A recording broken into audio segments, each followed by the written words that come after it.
yeroo tokko tokko wanta nu barbaannu osoo hin ta'in wanta nu hin barbaannetu ta'a. Garuu maaliif kaayyoo keenya qabannee osoo deemnu numooyyuu kaayyoo keenya san dhiisee wanta biraati kan nu mudatu. Haalotaan jijjiiramtee jiraachuu hoo beektee amma hoomittiin akkatti si waliin jiraachuu danda'a. Hoom jijjiiramtee natti agarsiista jechuun hawwiitti dubbate. Hawwiinis ifama si gaafadhee fuuldura kee jaajuu kootti fikkoo ani nama fuuldura kee jaajee nama ifama si gaafachuu miti.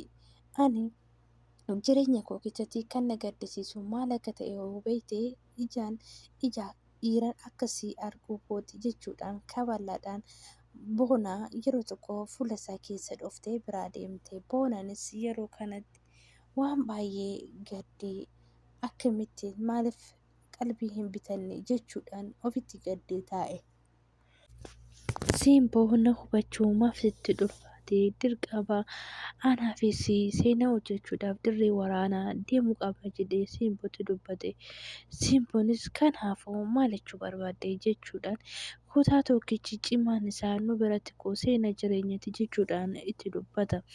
Kana kas goosifachuu danda'e anaa fi ana qofa akka ati nama gaarii ta'uu dandeessu kanamoo amantee ta'uu qaba jechuudhaan yeroo sanitti Simboon fudhadhus hin dhaga'us jechuudhaan itti dubbata. Boonaanis kana dhaga'uun isaa filannoo kee odoo ta'in dirqama keeti jechuudhaan itti dubbata. Simboonis garmalee waan aarteef ani nama akka dhiira akka keetii arguu kootiif jibbuun kan koo sibichaa qofa jechuudhaan kabalaadhaaf fuula isaa oostee biraa deemti. Yooyyaa jirtu jirra jechaa har'a mukaa akkuma baratamee diraamaa hawwii jaalalaa jedhu qabannee isinii dhufnee jirra. Isinoo bana kana maal gochaa jirtu? Viidiyoo kiyya immoo sheer laayik naa gochaa jirtu. Sabskiraayib illee naa gochaa jirtu. Kuni gaafii kiyya na jajjabeessa isinin jechuu barbaada. Oromoo koo boruuf nama jijjiirame isinillee gammachiisee anillee itti gammadu ta'uu qaba. Manni kuni hosin na waliin jiraattan mooyyuu wanta kamiyyuu gochuu barbaadan danda'a. Hangaduma viidiyoo kiyyaa na waliin ta'a. Baay'ee sin jaaladha. Hiriyoota keessanillee sheer naaf gochisiisaa. እና akkasumas na jajjabeessaa isinin jedha. Viidiyoo kiyya waan gadumaatti na ilaalaa isinin jedha. Amma na danda'ametti viidiyoo babbareedaa fi barnoota qabu sin biraan gahuuf abdiin qabaa. Dhuma viidiyoo kootii hanga na waliin taatan sin kabajaa sin beeksisaa turtii gaarii. Simboon gammachuudhaan gaafii tokko si gaafadhu maaf si jaaladha maaliif na jaalachuu dandeesse ana maali kootiif na gaafachuu dandeesse jedheetti dubbata. Gammachaanis Simboo maal taatee har'a gaafii akkamaa na gaafatte jechuudhaan itti dubbate. Simboonis maali kiyya jaalatte maalummaa koodhaa natti missin jechaa jira jechuudhaan itti dubbate. Yeroo kana keessatti gammachuuniif ani sanas jaaladhe miira kootii fi wayis dammoo Simboon nama gongummii garaa kootii ageessi jedhee si jaaladhe ture. Garuu mooyyuu ati maaliif akkan gara mana kee dhufe nama adda baasee ilaaluu hin dandeenye. Ati garuu gongommii garaa kootii osoo hin ta'in faallee hoodha argite jechuudhaan itti dubbata. Ati dhiira kamirraan kan gargar si godhe maalidha? Dhiirri aarii keetii fi hawwii keessan bichaa kan namatti baatanudha jechuudhaan itti dubbata. Yeroo kanatti gammachuunis yeroo duraa ta'e har'a kana barbaadde har'a waan kana ta'uu danda'a. Ana barbaadde ati kanaaf jechuudhaan itti dubbata.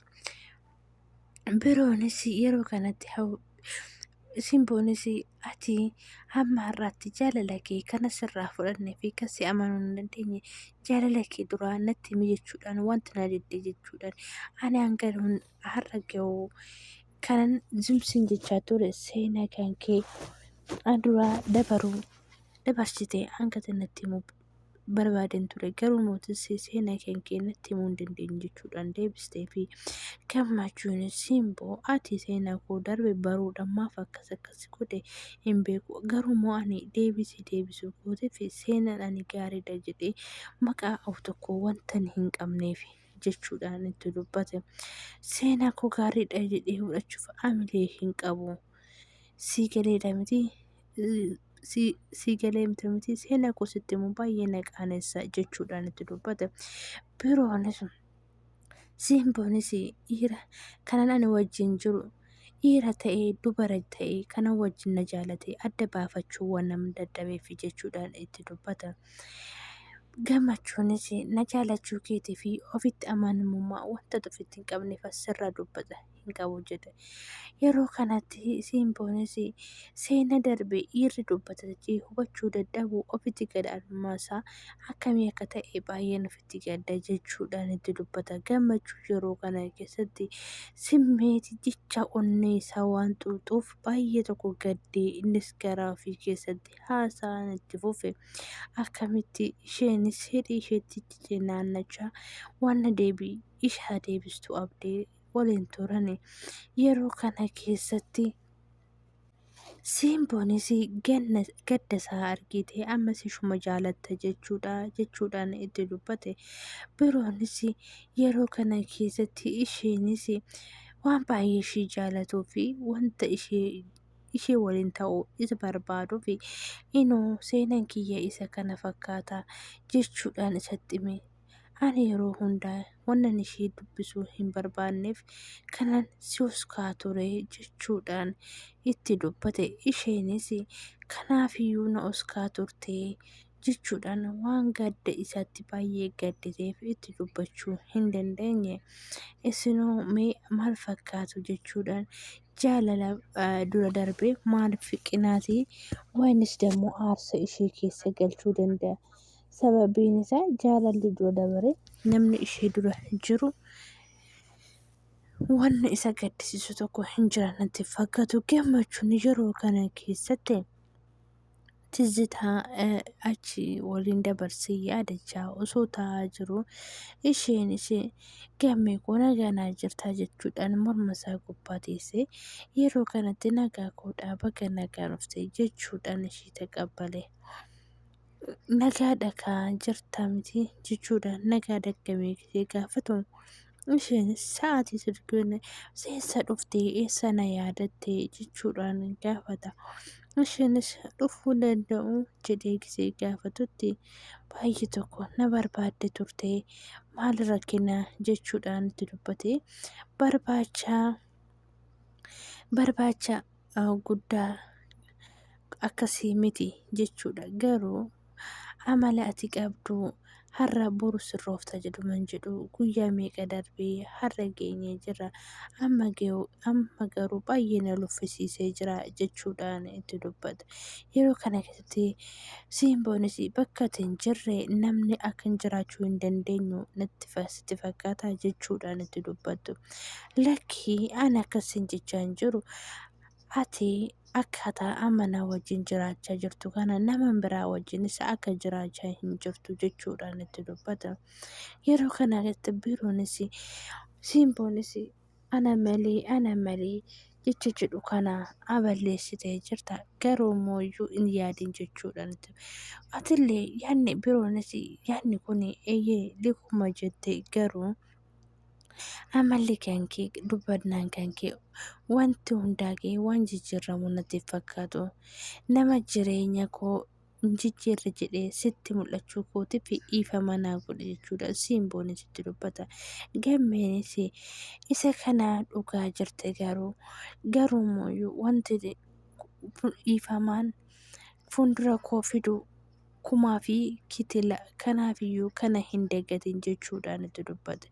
Simboonis dhiifama siin hawwee nama si godhee fuuldura koo si dhaabsee teessise akka kanatti si kabajee haasaa toora qabu wajjin si wajjin haasa'uu kootiif baay'een gadda.